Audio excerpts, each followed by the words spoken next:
Chennai silks துணி கடைக்கு போயிருக்கீங்களா? எங்கே இருக்குன்னு சொல்லுங்கள் பார்ப்போம். சென்னை, கோயம்புத்தூர், ஈரோடு, திருச்சி, திருநெல்வேலி, சேலம், இன்னும் நிறைய. சரி, சென்னையில் எங்கே இருக்குது? டி நகர், குரோம்பேட், வேளச்சேரின்னு சென்னையில் 3 இடத்துல இருக்குது. ஏடபிள்யூஎஸ் பற்றி படிக்க வந்தால் நான் ஏன் இப்போ சென்னை சில்க்ஸ்க்கு மார்க்கெட்டிங் பண்ணிகிட்ருக்கேன்னு கேட்குறீங்களா? ரீசன் இருக்குது. இந்த சென்னை, கோயம்புத்தூர், திருச்சி, ஈரோடுலாம் தான் ஏடபிள்யூஎஸ் ரீஜியன்ஸ் மாதிரி. சென்னையில் இருக்க டி நகர், குரோம்பேட், வேளச்சேரிலாம் அந்த ரீஜியனில் இருக்க அவைலபிலிட்டி ஜோன்ஸ் மாதிரி.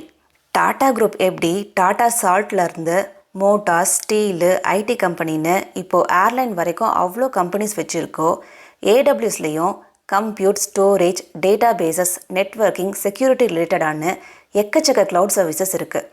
You name it, we have it அப்படின்னு சொல்லுவாங்களே, அந்த மாதிரி. இந்த சர்வீசஸ் பற்றிலாம் தெரிஞ்சுக்கிறதுக்கு முன்னாடி சில பேசிக்கான விஷயங்களை நம்ம தெரிஞ்சுக்கணும்.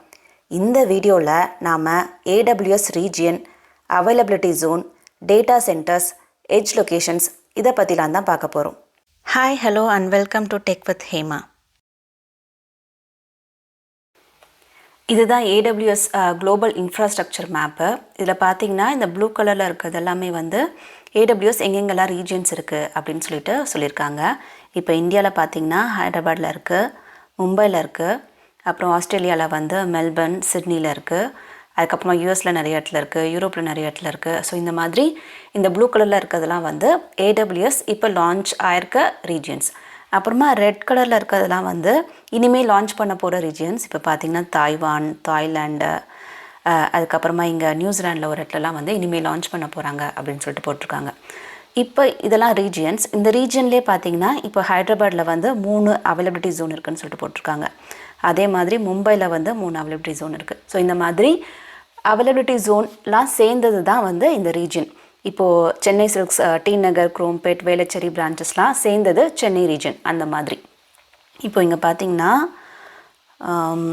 இப்போது ஒவ்வொரு ஜோன் வைஸ் பார்த்திங்கன்னா இப்போ ஏஷியா பெசிஃபிக் அண்ட் சைனாவில் மொத்தம் இவ்வளோ ரீஜன்ஸ் இருக்குது. ஹாங்காங், மெல்பர்ன், மும்பை, சிங்கப்பூர்னு சொல்லிட்டு இவ்வளோ இடத்துல ரீஜன்ஸ் இருக்குது. இந்த ப்ராக்கெட்டில் இருக்கிறதுலாம் வந்து ஒவ்வொரு ரீஜன்லேயும் எவ்வளோ அவைலபிலிட்டி ஜோன் சொல்லிட்டு அப்படின்னு போட்டிருக்காங்க. இப்போ மெல்பர்னில் 3, மும்பையில் 3 அந்த மாதிரி கொடுத்துருக்காங்க.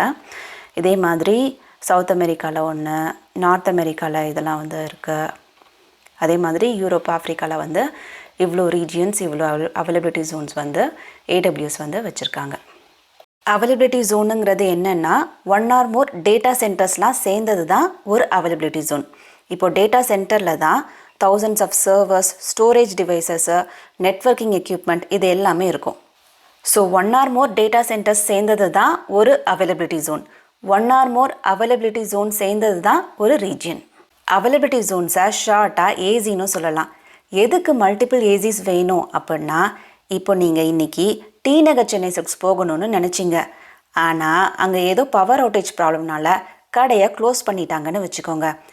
ஆனால் நீங்கள் இன்றைக்கி ஷாப்பிங் பண்ணியே ஆகணுன்னு முடிவு பண்ணிட்டா கிளம்பி குரோம்பேட் சென்னை சில்க்ஸ் போவீங்கள்ல, அந்த மாதிரி. இன்னொரு எக்ஸாம்பிள் சொல்கிறேன் கேளுங்க. இப்போது நம்ம வீட்டு தெரு தான் ஒரு ஏசி, நம்ம பின்னாடி வீட்டு தெரு இன்னொரு ஏசி. நம்ம தெருவில் பவர் அவுட்டேஜ், பின்னாடி தெருவில் பவர் இருக்குது அப்படின்னு வச்சுக்கோங்க.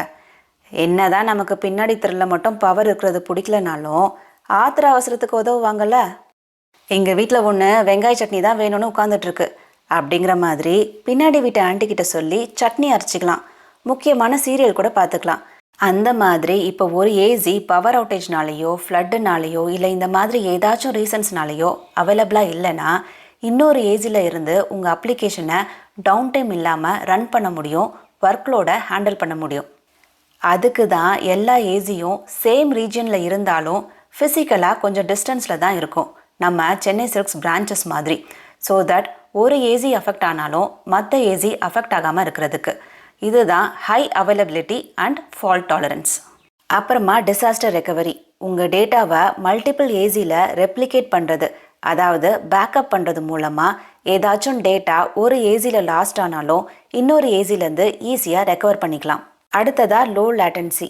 இந்த ஏசிஸ்லாம் கொஞ்சம் க்ளோஸாக, அதாவது ஒரே ரீஜனில் இருக்கிறதுனால டேட்டாவை ஏசிஸ்க்கு நடுவில் ரெப்ளிகேட் பண்ணுறது, டிராஃபிக்கை ஹேண்டில் பண்ணுறது ஃபாஸ்ட்டாக இருக்கும். லாஸ்ட்டாக இம்ப்ரூவ்ட் ஸ்கேலபிலிட்டி. அதாவது மல்டிபிள் ஏசிஸ் இருக்கிறதுனால நிறைய யூசர்ஸ், நிறைய டிராஃபிக்கை ஹேண்டில் பண்ண முடியும் பெர்ஃபார்மன்ஸ் இஷ்யூஸ் இல்லாமல். இதுதான் மல்டிபிள் ஏசிஸ் இருக்கிறதுனால இருக்க பெனிஃபிட்ஸ். சரி, okay. Region, availability zone, data சென்டர்னா என்னென்னு பார்த்தோம். எட்ஜ் லொக்கேஷன்ஸ்னால் என்ன? ஸோ இப்போ இதே சென்னை சில்க்ஸ் எக்ஸாம்பிள் எடுத்துப்போம். இப்போது அந்த பிரான்ச்சஸ்லாம் தாண்டி ஒரு லோக்கல் டீலர் உங்கள் ஊர்லேயே குயிக்காக உங்களுக்கு உங்கள் ட்ரெஸ்ஸை டெலிவரி பண்ண முடியும்னா எப்படி இருக்கும்?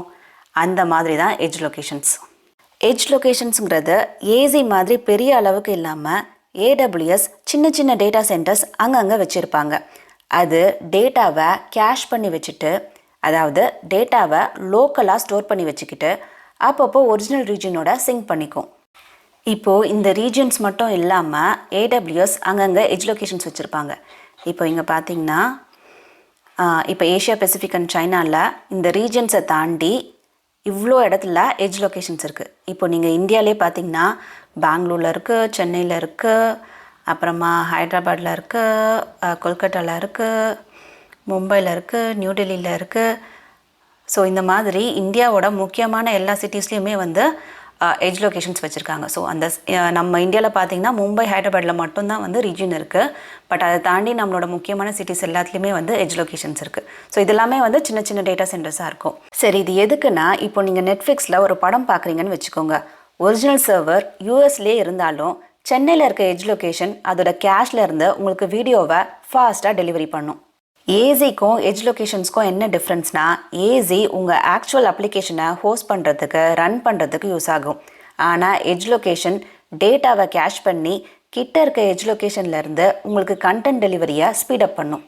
உங்கள் அப்ளிகேஷனை ஹோஸ்ட் பண்ணுறதுக்கு நீங்கள் ரீஜியனை சூஸ் பண்ணுறது ரொம்ப ரொம்ப முக்கியம். உங்கள் ரீஜியனை இந்த 4 ஃபேக்டர்ஸ் மூலமாக நீங்கள் சூஸ் பண்ணலாம். ஃபஸ்ட்டு வந்து கம்ப்ளையன்ஸ். சில கவர்மெண்ட் ரெகுலேஷன்ஸ்லாம் இருக்கும், டேட்டா இந்த ஸ்டேட்டை, இந்த கண்ட்ரியை விட்டு போகக்கூடாதுன்னு. அப்போது நம்ம அதுக்கு ஏற்ற மாதிரி ரீஜியனை சூஸ் பண்ணணும். Second, proximity. உங்கள் அப்ளிகேஷனை யூஸ் பண்ணுற யூசர்ஸ் எங்கே அதிகமாக இருக்காங்களோ அங்கே சூஸ் பண்ணுறது, லோ லேட்டன்சிக்காக. லேட்டன்சினா டேட்டா நெட்வொர்க்கில் ட்ரான்ஸ்ஃபர் ஆகிறதுக்கு எடுத்துக்கிற டைம். Third, service availability. சில ஏடபிள்யூஎஸ் சர்வீசஸ் சில பர்டிகுலர் ரீஜனில் மட்டும்தான் இருக்கும். ஸோ நமக்கு தேவையான சர்வீசஸ் அந்த ரீஜனில் இருக்கான்னு பார்த்து சூஸ் பண்ணணும். லாஸ்ட்டாக ப்ரைஸிங். ஒவ்வொரு ரீஜனுக்கும் ப்ரைஸிங் காஸ்ட்டில் கொஞ்சம் டிஃப்ரென்ஸ் இருக்கும். ஸோ அதுவும் ஒரு ஃபேக்டர்.